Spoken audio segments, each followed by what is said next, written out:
Now, hello everyone. Here is GGian. I am today joined by a very special guest, Kitty Bast. Kitty is a tattoo artist from Manchester, UK. She has won an art award at the UK Parliament and was exhibited on Venture Arts at Manchester Water Palace. Her work is also currently being featured in CoinFest UK in Manchester and Decentraland. Please enjoy.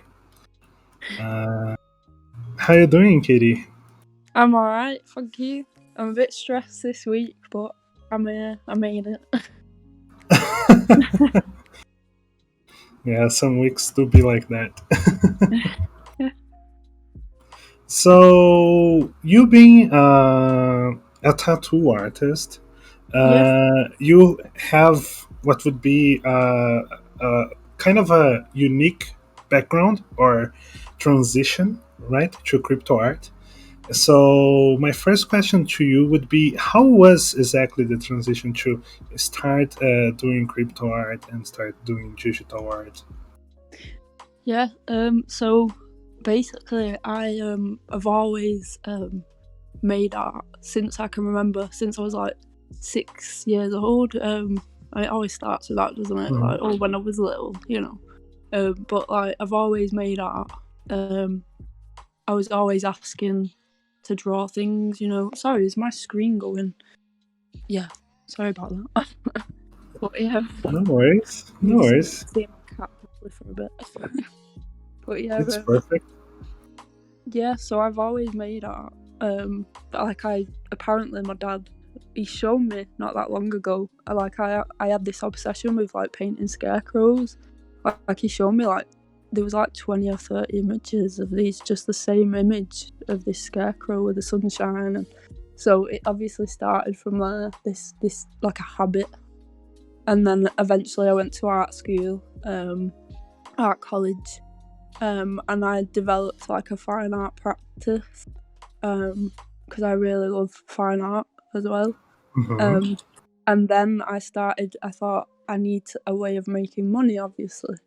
And so, but I really love tattooing anyway. There was a tattooist literally right next to my art school. And so I started I think I was about 16 when I was doing the art there, and I asked if I could come and learn tattooing because Mhm. it was like this other thing that I saw as crossing over into the art. So yeah, so I basically started when I was 16. I started learning how to tattoo in Ashton, in Manchester, and then from there I went eventually.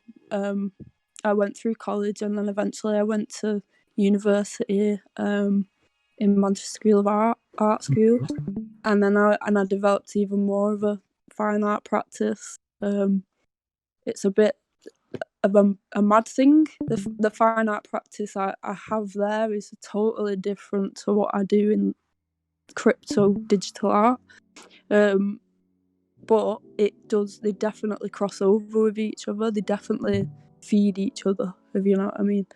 And obviously, so really, like when I was there, I would get told that I had like a polyvocal practice or many voices Mhm. in my art. So I was basically plucking loads of different things and like different paths, like different ways of making, Uh-huh. and I really enjoyed it.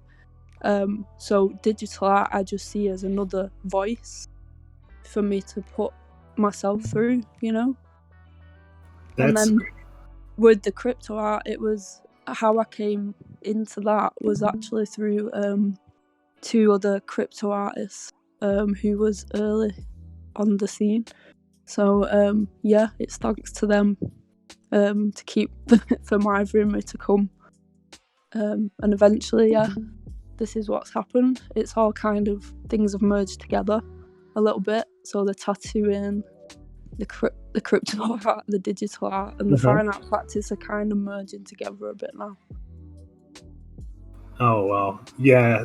So I really, as you say, like you using all your different skills in art that don't necessarily go together, but you now making them work together.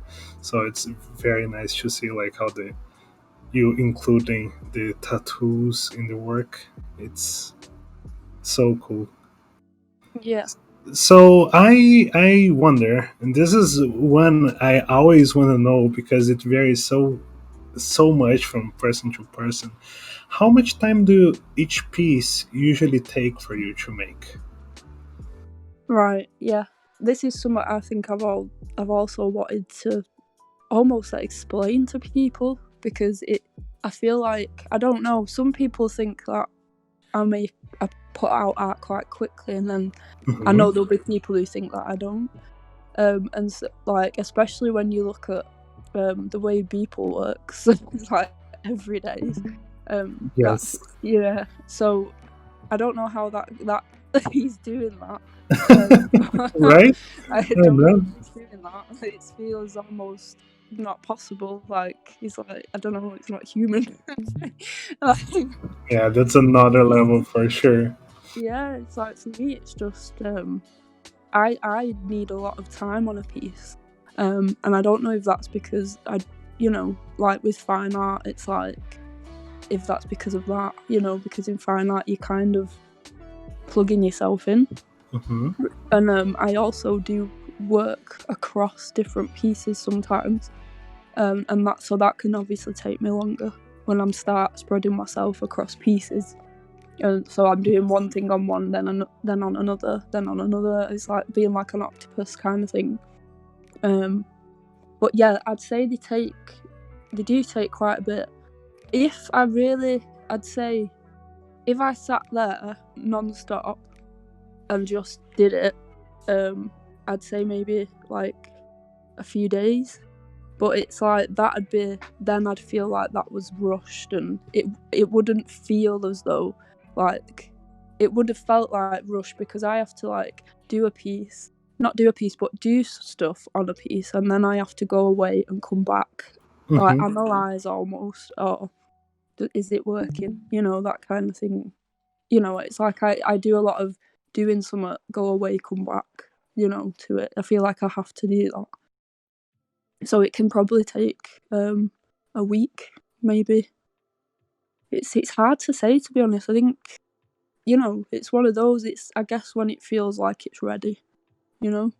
Hmm. That's fair. Yeah.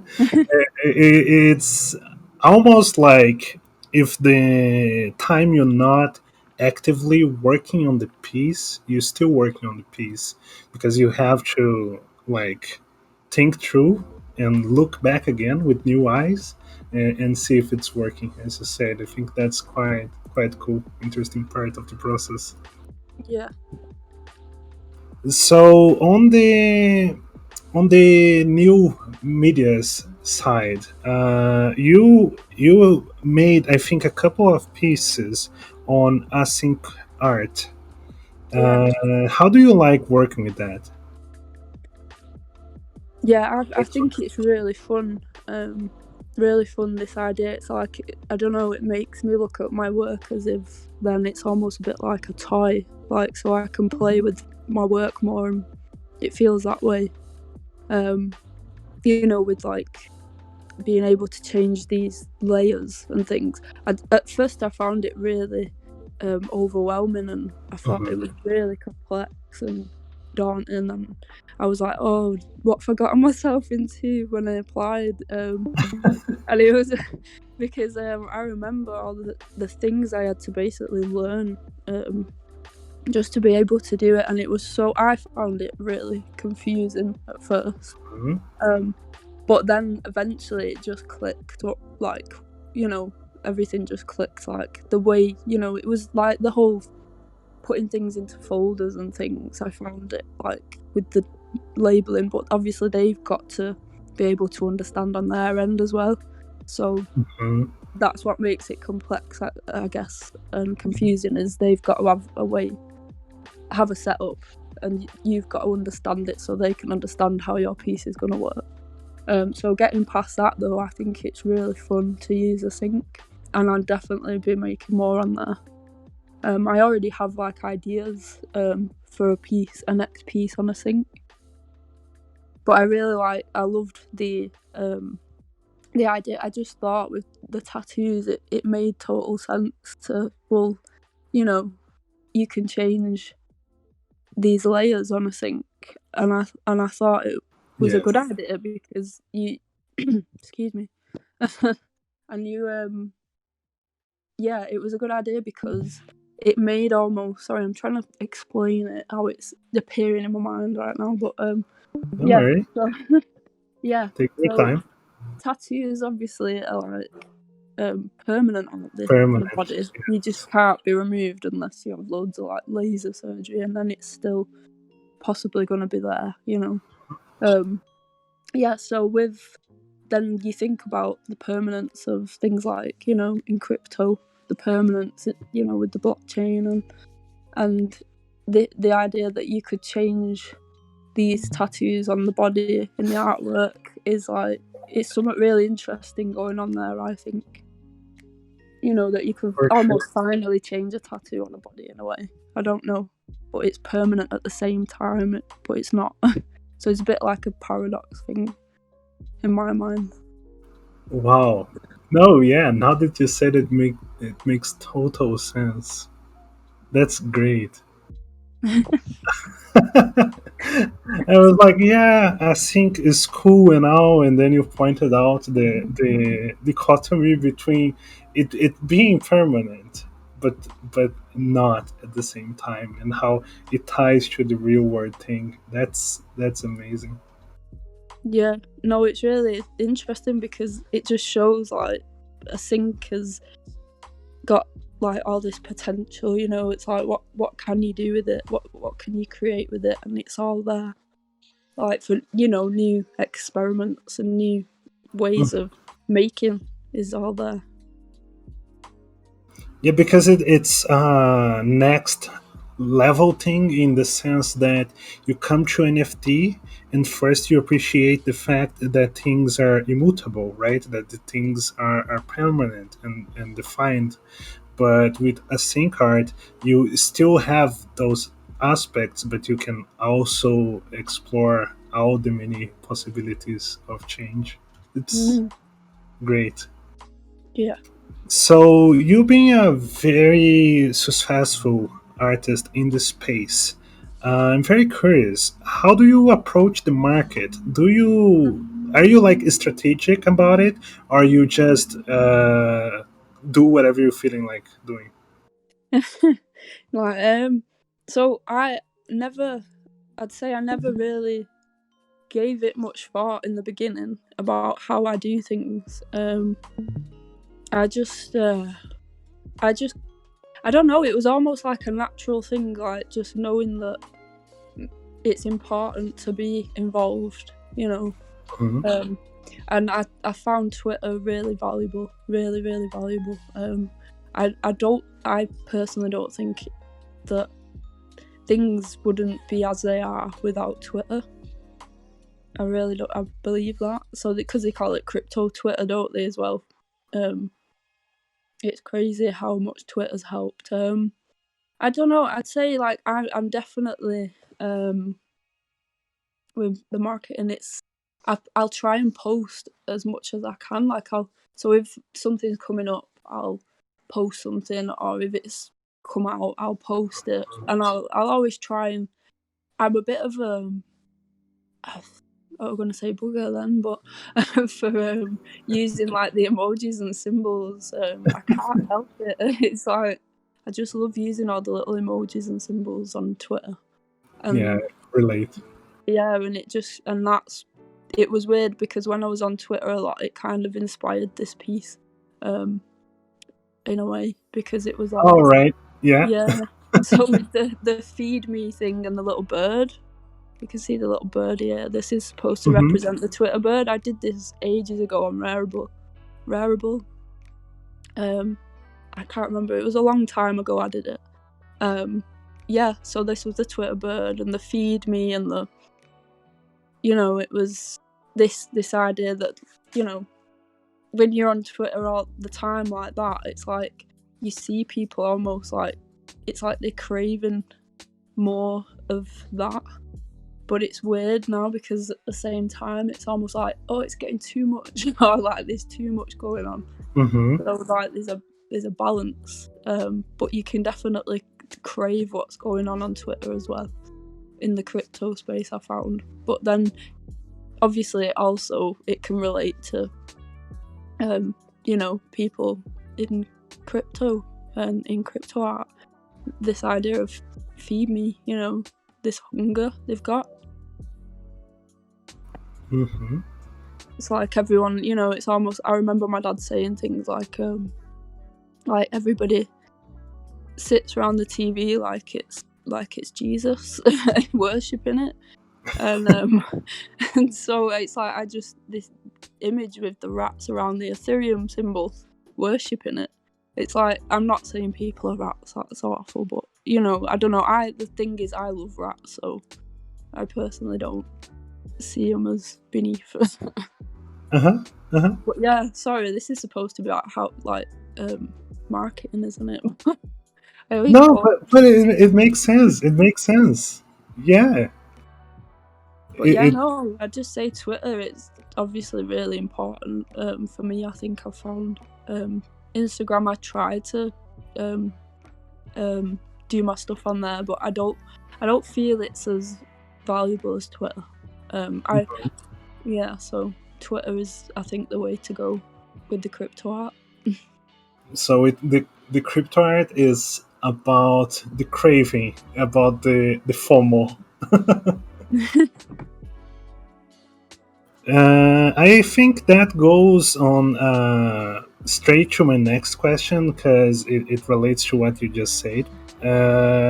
What would be your advice for the artists who want to get in the space now?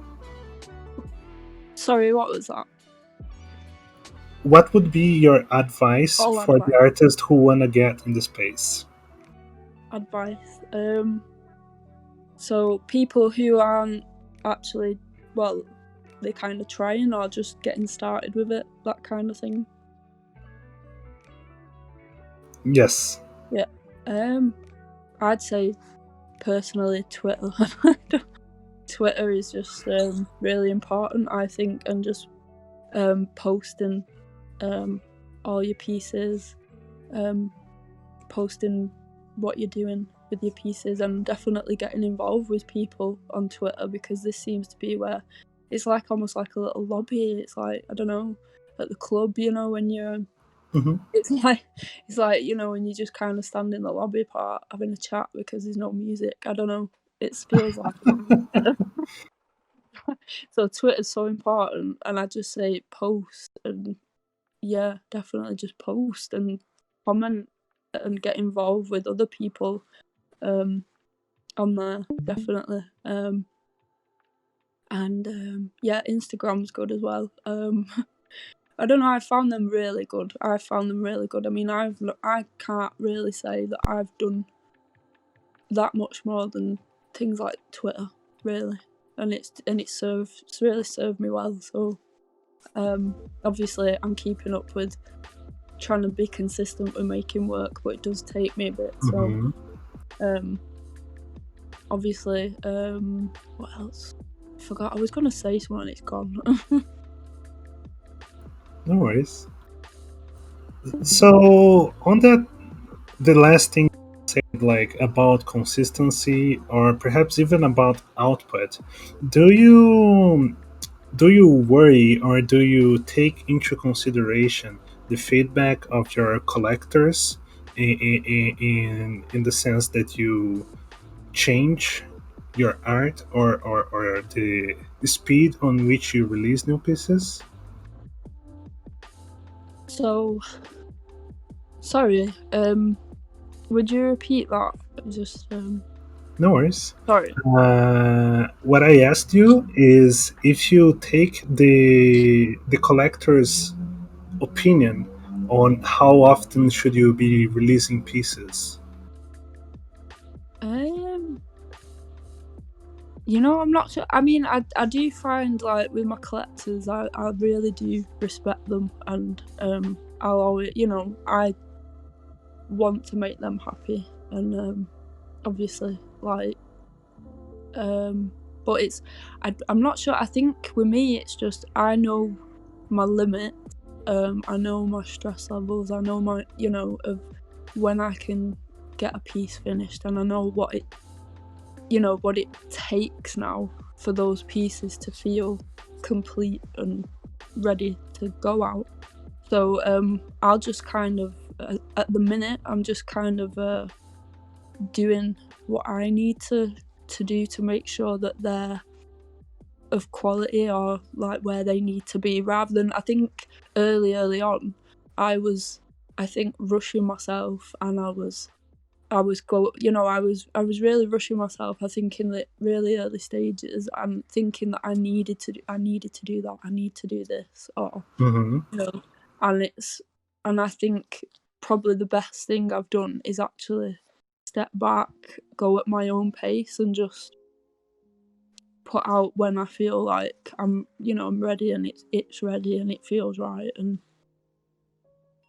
I'm hoping that's answered the question. That sounds like it sounds very good. It sounds like you are having the opportunity to take the time you want to take, and that's just great. So this was basically on the more technical side. I do want to make a little bit of some harder questions, some deeper Oh, questions. And, and with that, I'm very curious about your choice of portraying those female bodies with those tattoos and that kind of stuff. So overall, what's the purpose of your art? right. So I don't like to pin things down. Like, I like it to be quite free, or things open to interpretation. Like, because I'd like people to see with their own eyes. Like, I really believe that people see what they want to see in a piece. Like, if someone connects or relates with them, they'll see it. So, but if I to say if I had to sorry, if I had to talk about its purpose, I would like to think that it's something that would maybe help open people's eyes to things. Maybe they could see things in it that, maybe it'll make somebody think more about something, rather than just, this is what it is, this things are what they are, and they have to be that way, like, so Mm-hmm. like, I've often said, like, which I heard a long time ago, it was something about, in art you can reflect societal perceptions back to the viewer. So yeah, maybe it's, reflecting those perceptions back, or Mm-hmm. maybe it's somewhat to do with the idea of the gaze, this reflecting that back as well. Maybe, I don't know, it's getting people to question. I don't know, but if it had a purpose. I see. Yeah. It's hard for me to explain. I mean, I think, because I just make from, obviously, like, from within myself. I Mm-hmm. find it hard to pin down what its purpose. What I want it to do. Yeah, because I don't like pinning No, things yeah, down. You see, it's it's supposed like, to be a I hard don't. question. Yeah, I don't, because I like things to be quite. You know, like, if it triggers a thought in one person or another, or a different thought, like, to act or something, to do something, or to think something, of benefit, or I'd like the thought of that, rather than saying, well, this is what I want, or this is what I think it should be doing. Or I think if I just make from deep within, then whatever message is in there is coming out, and it's getting to somebody else, and That's a great they're thought. going to interpret that message in their own way. Hmm. That's fair. That's a great thought. I like it. So, I want to know what's the deal with the cats. The cats. Cats. Yes. Oh, Oh, I love this one. Oh my god. this is taken from like an Oriental cat. My sister has 2 of these, and they're so amazing. Like I love all cats, but my sister just happens to have 2 Oriental cats, and it's just the way they climb up and sit on her like she's a tree, and like nuzzle, like they literally sit on her shoulder when she sat down. It's like Oh my I've not god. known a cat to do that. Yeah, it's like he asks. He's called Victor, and he asks her, like, he puts his little hand on her lap and asks if he can get on first. It's really sweet. But like, Oh. anyway, yeah, no, I've got 2 cats at the minute. I've always had cats. My mum's always had cats, so I think, and my nan's always had cats. So maybe it's somewhat like, I don't know, it's in the family. No, I really love cats, and I think people say like, you tend to like have around you, like with a pet, maybe what you see in yourself. I don't know if that's true, but like I think with cats as well, they're so misunderstood. Like, well, quite a lot of people misunderstand them. Yeah. Like I love dogs as well. I love dogs and cats equally. I don't like, it's just I've never had a dog. I mean, I've had a dog when I was younger with my parents, but I've never owned one. Oh my god. Yeah, so it's yeah, but I love them equally, and I just know there's so much more stigma with cats, and I don't think that's fair. But Oh my god. yeah, but they're so loving, and people don't realise, like, it's like loads, like, they're fighting now. I'm so sorry, like, the cats it's so ironic because you've just brought up cats and they're just literally here fighting next to me to break it up. But being not like, but no, I love cats so much, and obviously with Bast, it's Bastet, Yes. the The goddess. Mm-hmm. and I didn't realise it's like with Bastet, the cat goddess. She, when you look into it, she's like this protector of a nurturer and things like that.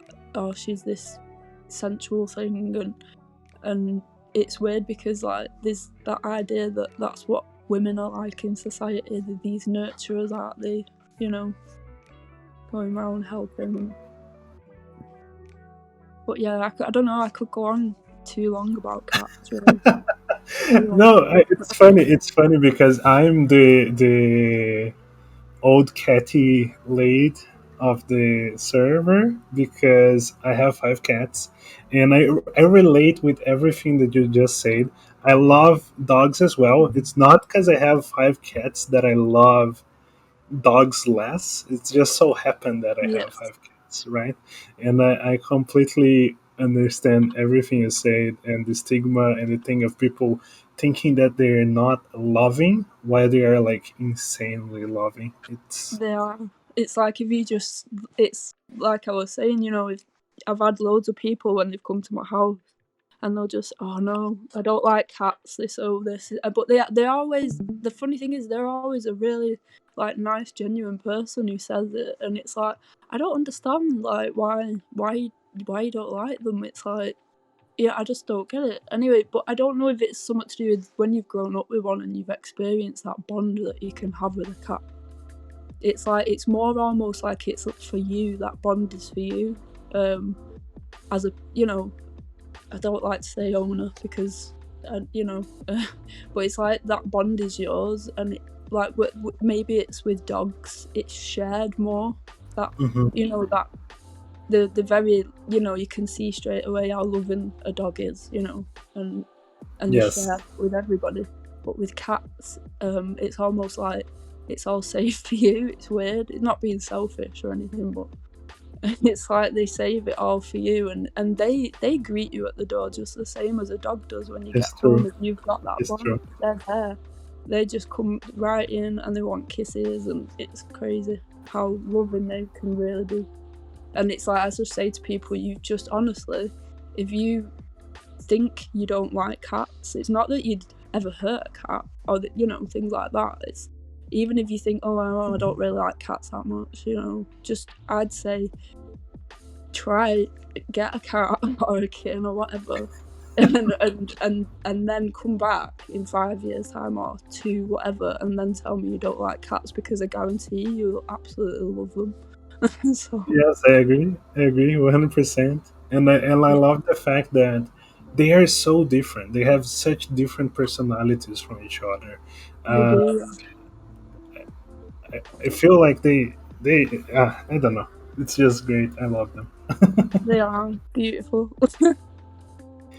So after that question, I wonder. You also represent lots of rats. Is there a symbolism or a dichotomy that you're trying to represent? So, do you know, like, because I work like quite, I let myself, not always, it's like half and half. Like, I'll work consciously and subconsciously. So it's like things just kind of, I'll kind of draw or create things that I'm not. When I say attracted to, I don't mean I fancy something, like I'm drawn to. Like, so Mhm. if something calls, it might be something that triggers, like I could be playing on a computer game, I could be watching a film, I could be seeing something, it could be a word in a song, it could be anything, and it triggers this thought, and this thought then tells me to go and visually represent something or create something. And so with the rats, I don't know, like I used to have 2 rats, and sadly obviously they passed, and it's really sad because they don't live that long, and it's, I find that really upsetting. Like, because they're so sweet as well. Again, rats are really misunderstood. Like, there's a stigma with rats, or this, that, and the other, but they're really misunderstood as well. Like, with their empathy that they've got, they have empathy. And we're hearing that rats have empathy, and apparently there's humans out there that don't have empathy, which I think that's crazy as well. In itself, that there's humans among us apparently that don't have empathy, and then there's rats that have empathy. I just find that bizarre. Like, if that's the truth. Yeah, I see what you mean. Yeah. Yeah, but with rats as well, it's I don't know. It's like when you think about Banksy, the artist, and his use of rats, and I totally understand it. This you can some people can obviously view people as this, the way rats are viewed and things like that, and it's just I don't I'll never understand all this. These divides, these separations, these hierarchies and things. I'll never get it. Even with animals, I don't. I find it hard to understand that divide sometimes. But yeah, no, with rats, I think with this one, it was a lot to do with the skin as well. With this one, the body of the rat, his Hmm. skin. I really love like with hairless rats and cats as well.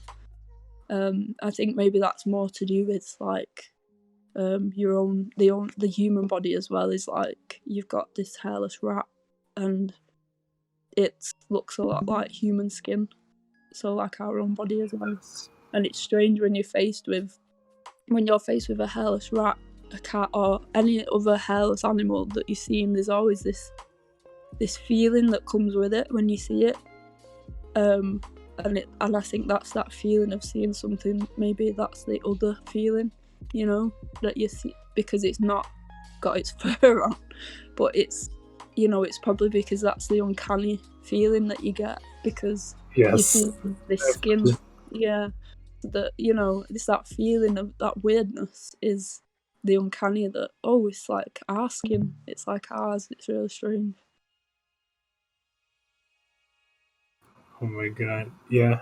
So definitely, it's like the feeling I'm getting is that there is plenty of symbolism, but it's more or less about how you feel, and your way of expressing the feeling through the art, as almost as you, if you don't have to explain, if you can paint, right? And then I'm here trying to make you explain. Oh no, I've always said that through like art school all the way through, because like I said, I did art when I was in school. I did it right through. I've never stopped. And I always used to say, why, if we're doing art, why do we have to write about it? It Mhm. doesn't. I get it though. I get it. And then because they're saying, well, we need to understand what's going on here, you know, because like we may not know. But Yeah, like, yeah. but yeah, no, I've always said that. Why do we have to write about it? And that's what's cool about when I went back to uni, is that I think with some of the MA courses now, you don't actually, I'm sure you don't have to write that much. It's a lot of just making, which is good. Yes, definitely. So on on what you said about the cats and what you said about the rats, it seems that you're like working on representing like the stuff that is not very well understood and is also stigmatized. So the characters that you represent, they are always tattooed. So does that have a deeper meaning? Is there, you know, what's the what's you're trying to represent with that? Right, so like tattoos are obviously being like a big part of my life, to be honest. So that's there. Like, so my mum and my dad, believe it or not, they both had quite a few tattoos. Growing up, like some of my family did.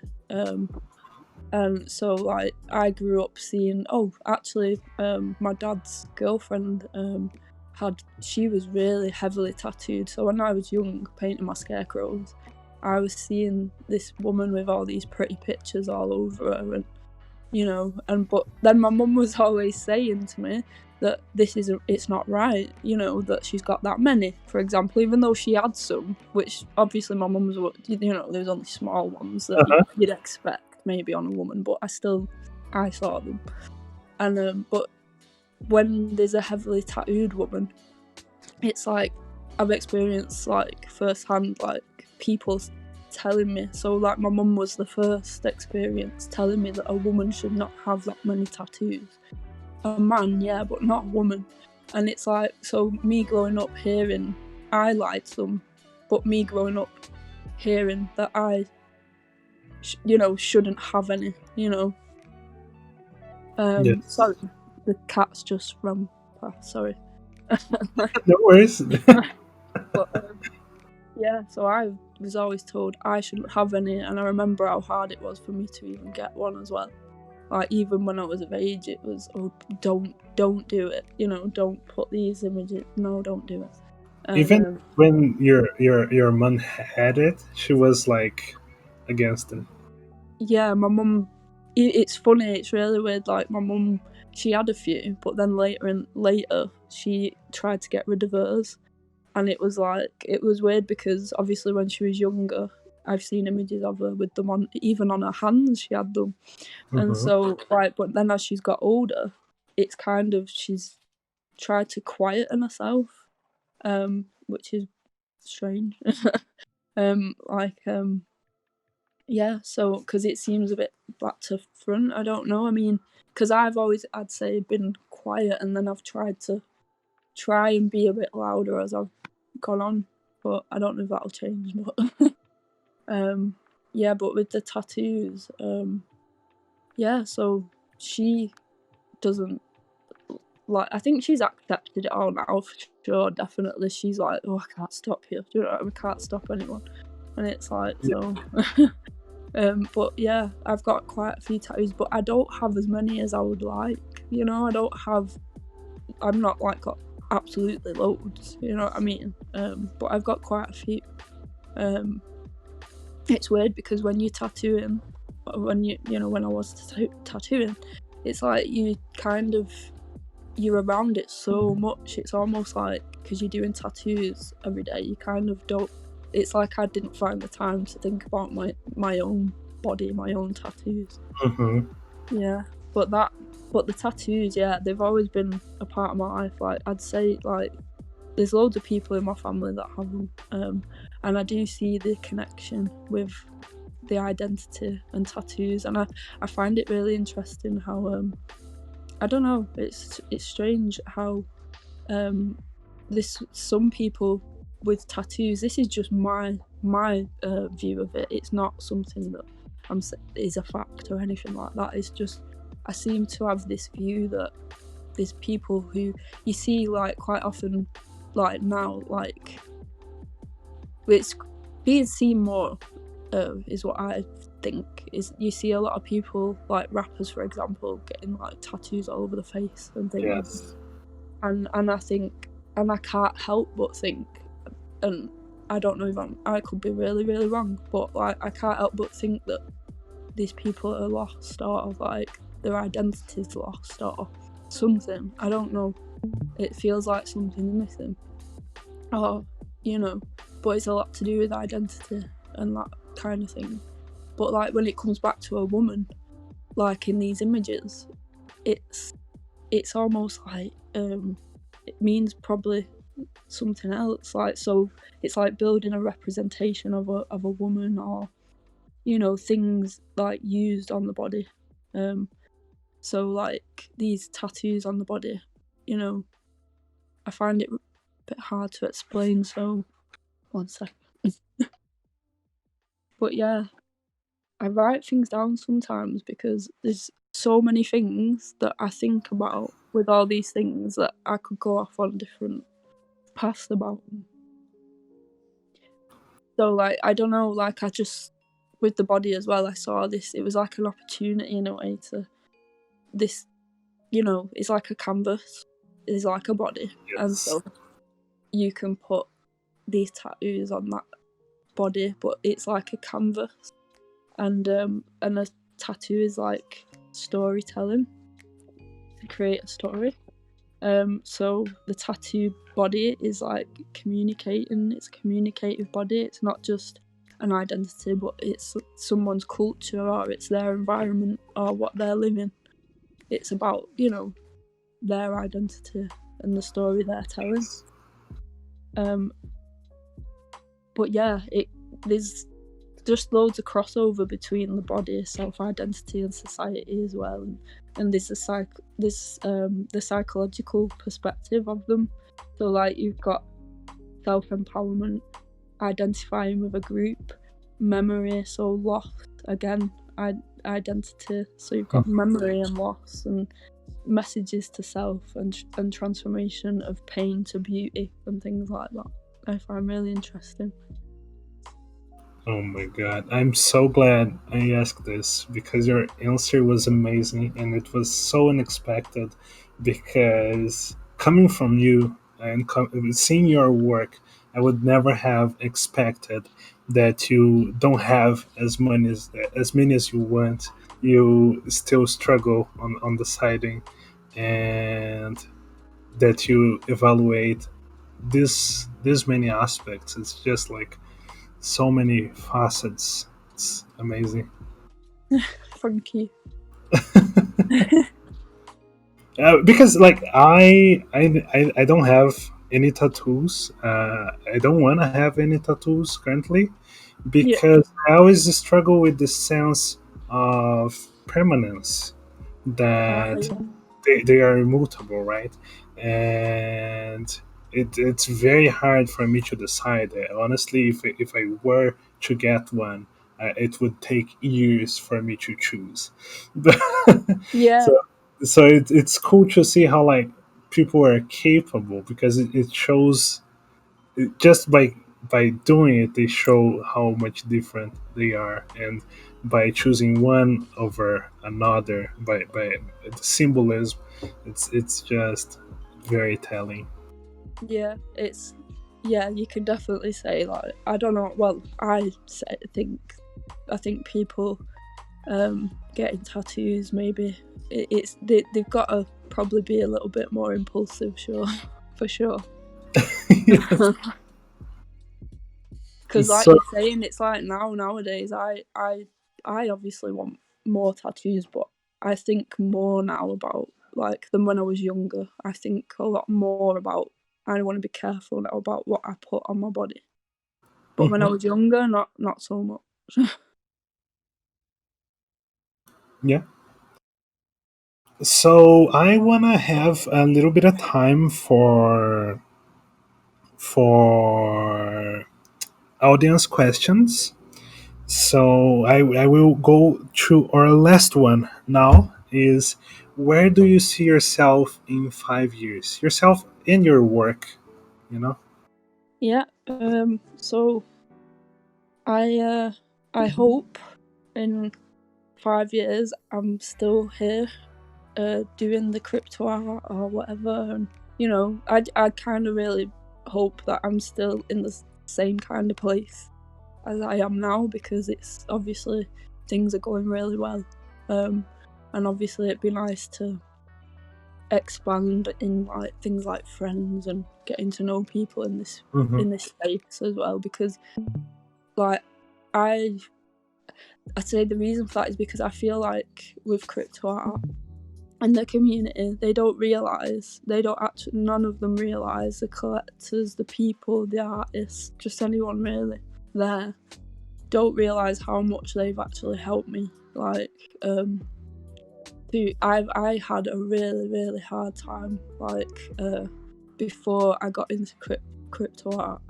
I was really struggling. Like, I don't know if I should say this, but like, with depression, really quite bad. Hmm. And so it really, really, honestly helped. And I really want to stay and like just these people in this space. I don't know. They're not really doing anything that they wouldn't do, but they don't realize how much they're helping me, kind of thing, underneath it all. And so in 5 years, I don't know, I hope to have developed even more on what I'm doing with my art. I hope for it to develop and just for the voice that is there to get louder, I guess. Yeah. I mean, if you're feeling like you want your to be in 5 years in a similar position to what you are now, that tells a lot about how good is it being, right? Yeah. And yeah, it's really amazing that the community, as you say, they're not really doing anything actively, but I feel like it's a very rewarding space, right? Yeah, it is. Yeah, definitely. It's really weird. It's like, I was thinking about it the other day. Um, it's almost like crypto Twitter, or Twitter is almost like, or crypto. The crypto community to me is like one big giant like tea party because like like when you think about going down the rabbit hole and everybody's there, and it's a bit like Mhm. having this giant tea party, and that's how I kind of view it now. And it's definitely like the community don't realise as well, like how much they inspire some of the pieces as well that I make. Like this piece that's on the screen is like definitely inspired in part by the community, you know. This is amazing, by the way. I love the colors. Oh, thank you. Yeah. So, all right. I guess we will move through the audience questions then. You guys have a few minutes to ask if you want to know more. I have one here from Heather. Is I want to ask, how do you actually know when a piece is done? Is it an easy process for you to let go, or you just keep wondering if the piece is complete? I get that a lot. I always get to the point where I say, it's finished, what is it finished? Like I get that a lot. I think, right, and yeah, because now I'm even thinking about when you said that, I'm almost put my head into that place where I'm thinking about, is this piece finished? So I'm like, yeah, but no, I guess sometimes, yeah, you get to that point and you're like, yeah, that's definitely done. But it's like now, it's like I can look at this piece here and it's obviously complete, but I still feel like when I look at this piece, I could still do more. I could do more to it. There could have been tweaks I could have made, maybe. So maybe like it's never probably because nothing's perfect, is it? So, and I don't think any art's perfect. So I think you could probably beat yourself up if you kept maybe think, well, this isn't finished. So I try not to, I think, focus too much on if it's finished, even though I do, but I don't, because I think you can get carried away with not, you know what I mean, like thinking, well, this is finished because it's got to be perfect. Yeah, it really is an act of abandon, right? You working on a piece, you have a relationship with it, and you want to make it as best as you can, but at some point you have to let go.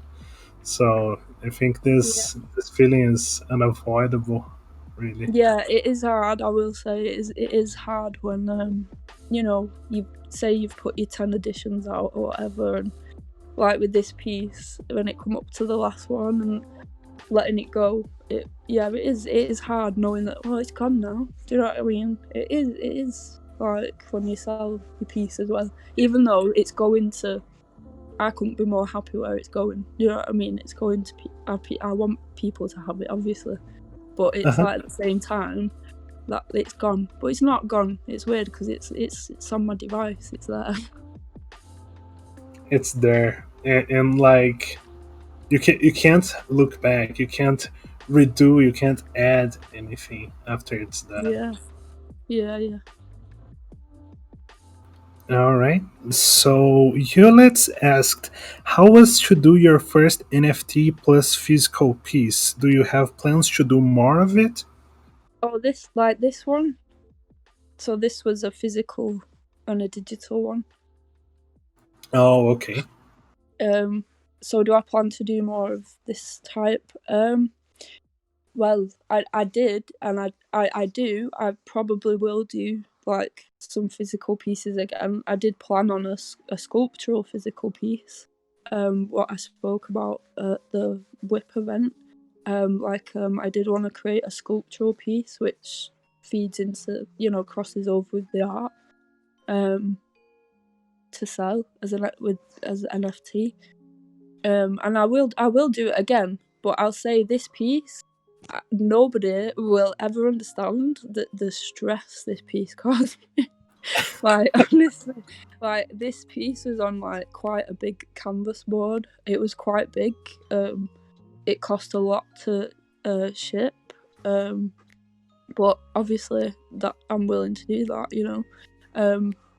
Yeah, it's not the same as, I'll say, I've done paintings before. I've obviously painted quite a lot in the past and things like that, but I just, because you've focused on the digital art for so long, like you just you forget how much more messy it is to do a physical. And because I'm really not a clean, I'll tell you now, I'm not a clean maker. So I'm not saying that I'm like messy with my piece. It's just I'm not got this set way of going about things, and so I'll just make and paint just gets here, there, and everywhere, and Yeah. So yeah, it caused a lot of stress because it was like trying to protect it as well from getting other things on it. It's all those things you don't think about when with digital art. It's there, and all the layers are there, so any mistakes are easily corrected as well. But with a physical, there's no going back. It is what it is. And also the material has a specific behavior, right? It's not like digital painting. You can just like play around and you don't have to care about how the paint behaves on the canvas, but Yeah. on a physical piece you do, and that's very stressful. Yeah, no, it's definitely, honestly, the digital drawing and that is so much less stress. So Anissa asked, what are some projects that you're working on at the moment, and are there some sneak peeks that you can show us? Yeah, I've saved the image as it stands right now in Procreate, but it is not finished, so don't judge me on it. Yeah, so this, ignore the crown because it's just kind of plonked there at the minute, because I'm just obviously messing about with ideas and compositions and things.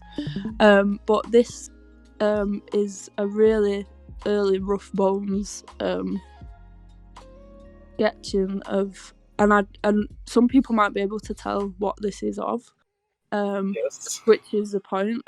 Yeah, so it's inspired, weirdly enough.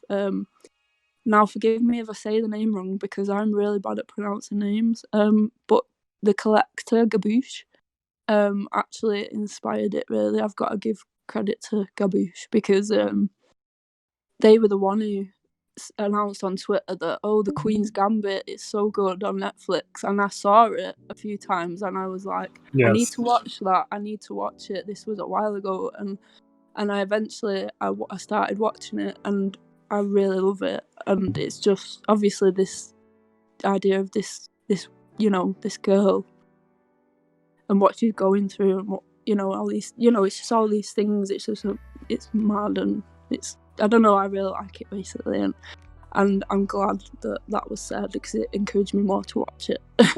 And so then I thought for Christmas, I thought the reason this piece looks like it's obviously not, I'm trying to do it in my own way, like, my own kind of, so I'm trying to make it a bit more crypto related as well. Like, it's really not finished right now. It will look a lot different to this.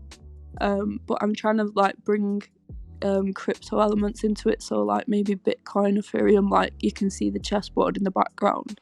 Like, this is just an example to show you that, like, I will change aspects of this, so maybe it'll be gold and purple, things like to represent maybe Bitcoin, Ethereum, and like, but it's like this, it's interesting how it crosses over with the I can't explain it. It's like got a crossover for me with the crypto, and but yeah, so yeah.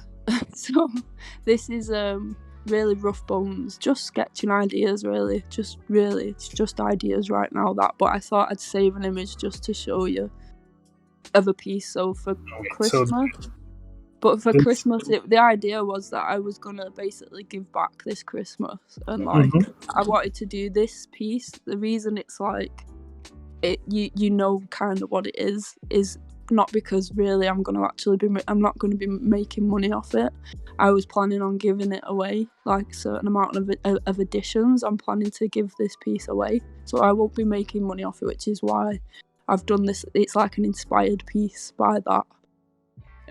So I'll be giving it away. I'm not sure how many editions yet, but obviously if you want a chance to win an edition of this, then I'll announce it on Twitter as soon as it's ready, and just follow what I ask you to do, and you'll have a chance of winning.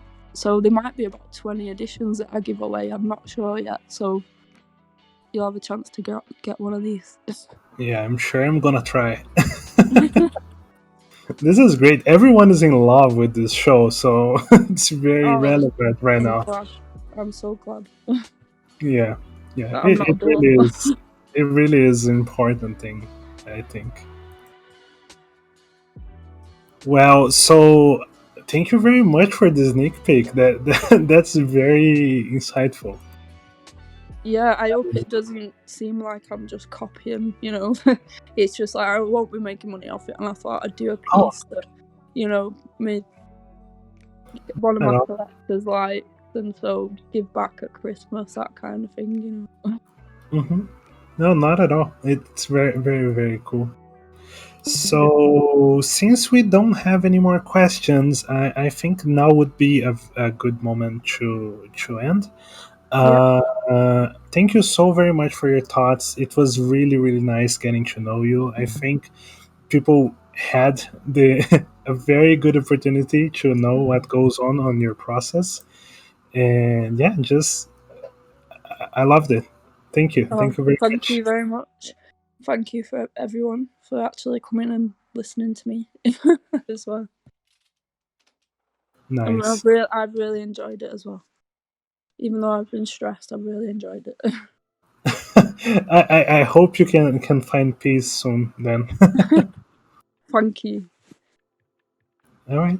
Thank you all for watching. I really hope you guys enjoyed, and I see you all next time. Bye bye. Bye.